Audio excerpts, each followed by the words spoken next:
walang palag sa iginasang bypass operation ang isang lalaki matapos itong makuhanan ng iligal na droga sa Zamboanga del Norte. Ang kabuuan ng balita mula kay Patrolwoman Amijin Cortez.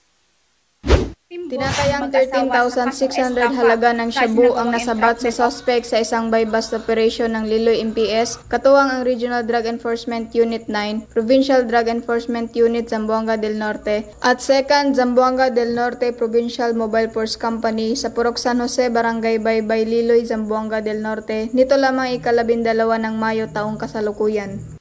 Kinilala ng mga otoridad ang naarestong suspect na si alias Nonoy, 32 taong gulang, may asawa, magsasaka at residente ng Barangay La Libertad, Liloy, Zamboanga del Norte. Nakumpiska sa suspect ang 4 na piraso ng small size na silyadong transparent plastic sachet na pawang naglalaman ng hinihinalang shabu na tinatayang 2 gramo na nagkakahalagang 13,000 pesos, isang 500 pesos na may serial number na HM751023 na ginamit bilang mark money at isang kahon ng sigarilyo na ginamit bilang container. Ang mga ebidensyang nasamsam ay nasa kustodiya ng Provincial Forensic Unit Zamboanga del Norte para sa inventaryo.